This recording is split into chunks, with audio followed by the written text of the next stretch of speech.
No. That's wrong. Dixie Diamonds 419.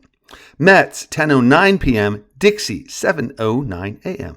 So, Balloony Telepath Talala Truganini, how would you like to proceed? Shall we discuss what attributes we're looking for and then see if we can prioritize said attributes? Or would you prefer to begin the discussion with our perceived attributes of the candidates themselves?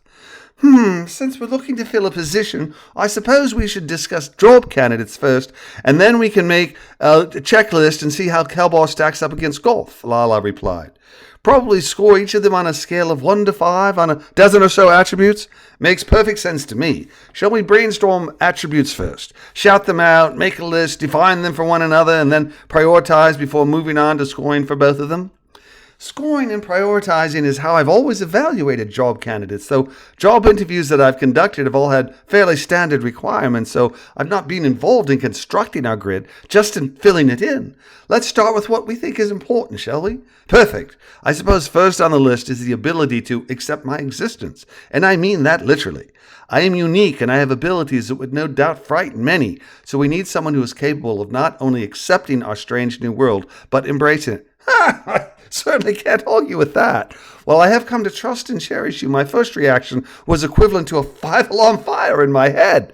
I was nearly paralyzed. Oh, please, Big B said. I was in your head when we met, and while I agree that you were disconcerted, I can assure you that your initial response to meeting me was calm and well-reasoned. All right, the ability to accept and function in a reality that is exponentially different than any they've dealt with previously. An ability to sail in uncharted waters with the future of mankind at stake. That much, eh? The entire future. All right, agreed. I'm unsure as to the importance of trustworthiness. I mean, you have the ability to know when someone is uncertain or is being duplicitous. I do, but there's not much I can do after the fact if someone announces my continued existence to the world. If we trust the wrong person, I would be the most hunted fugitive since civilization began. That's why well, never mind. Trustworthiness and loyalty are very important. I suppose access to information and physical unsupervised access to Pila Tray are both vital. In fact, while that is not the most important, it probably needs to top our list. I mean, if we have a perfect candidate you can't whisper in Pila Tray's ear the sweet nothings you wish to say to him, then we haven't solved our problem. Undeniably so. Shall we start here or continue compiling our list? I think I'd like to start here. We can always add more evaluation criteria. Yes, we can if needed. Shall we start with our 5th criteria, unsupervised access to Pila? We can, but I have a question first. Do you have the ability to monitor someone 24/7? I mean, can you be in low-level observation mode with one person and direct telepathic link with another or others without the people you are speaking with or observing knowing about the other groups? Oh yes, absolutely. I frequently carry on multiple conversations simultaneously, though when a topic is, as you said earlier, the future of mankind, I tend to focus narrowly. And if we put our trust in someone and that person turns out to be a bad choice, do you have the power to purge these memories of you?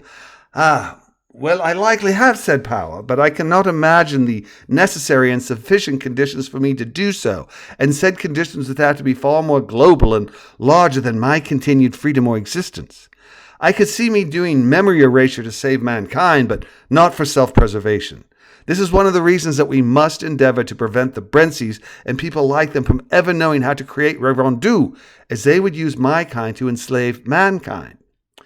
You're right, my friend. They would, and they must be stopped. But what about you? You deserve to live, to be free, to love and be loved, and your existence could be the greatest boon to Earth since life began. We need to find a way for you to communicate with Pila Tray, and by God, we need to find a way for you to continue living in freedom, not just for your sake, but for the good of all.